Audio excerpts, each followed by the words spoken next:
put into context both the challenges that we face and an understanding of where our power lies in terms of standing up for justice. And so I want to try to do so in a limited amount of time, and I just want to try to do it in some broad strokes, but I think it's important for us to understand and deepen our understanding about the nature of the struggle. And so I want to start by coining a term that we've all heard, globalization.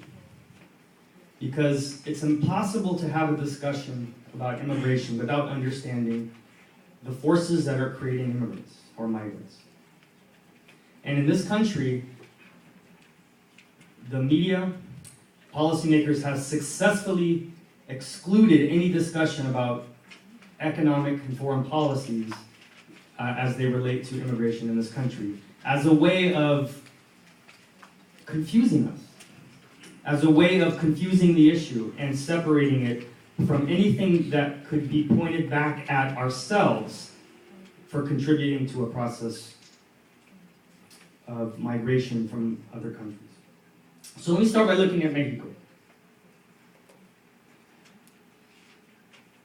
Mexico is living through a transformation right now as a nation. We've seen the dramatic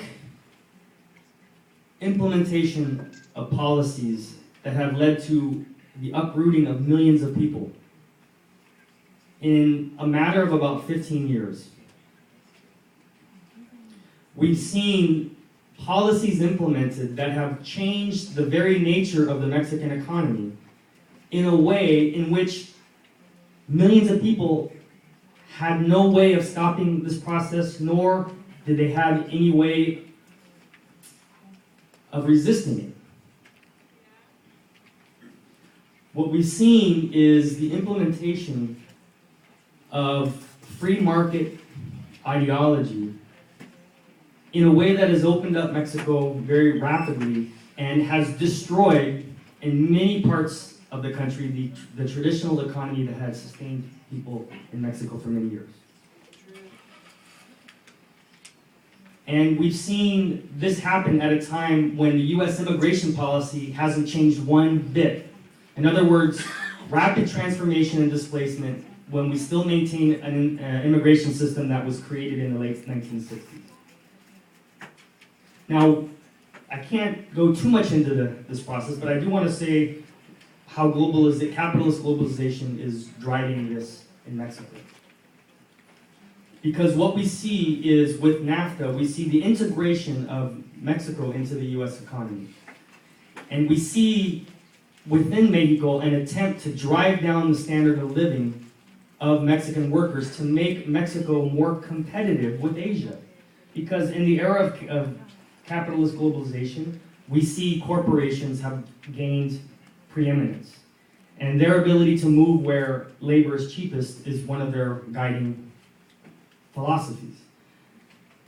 So we've seen the dismantling of the developmentalist model in Mexico that was designed to sustain millions of people from poverty. We've seen the opening up of the economy and the massive capital investment, primarily coming from the U.S., into Mexico's traditional sectors. And we see millions of people losing out because they can no longer compete with large enterprises, they can no longer sustain their farms, they can no longer work in state-owned factories that guarantee them jobs, and there's nothing there to absorb them.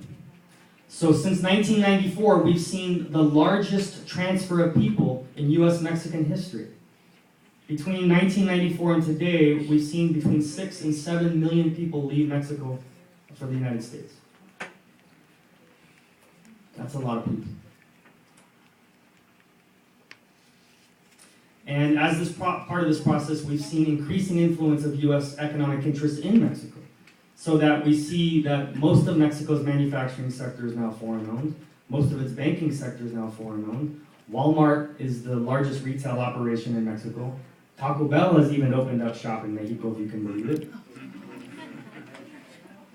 And to put it bluntly, for every one job that's created by these economic investments, at least 2 jobs are lost from the previous economy.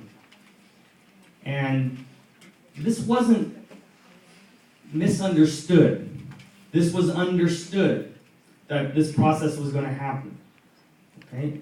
So it's no coincidence that the same year that the North American Free Trade Agreement was passed was also the same year that the border wall in its current manifestation was built, Operation Gatekeeper. But the same process has been happening here in the United States as well. We've seen a restructuring of our own economy to make U.S. labor more flexible and more cheap. And part of this has to do with the global economic crisis and the fact that the U.S. economy has been losing more of the share of the global market that it used to control. In other words, as U.S. economic influence internationally declines, there's an attempt to push down the standard of living in this country in order to make labor costs more competitive with other countries. According to the Los Angeles Times, 2008, it says, in the 1990s, America exerted leadership in all the remote corners of the globe, from the southern cone of South America to Central Asia. Now the United States has largely left the field in many regions, leaving others to step forward. So in other words, the dynamics of globalization mean that the United States is no longer as powerful as it used to be economically, internationally. And so it's seeking new ways to sustain profitability. So two of the ways that this has happened, one of them is through increased military interventions internationally, to secure markets that had previously been closed and to open them for new sources of wealth and new areas to export capital. So we see that, for instance, the Iraq and Afghan war, framed in the context of the war on terror, have also been driven in part by economic incentive and increased competition for scarce resources. This helps us understand why we spend so much money on the military in this country.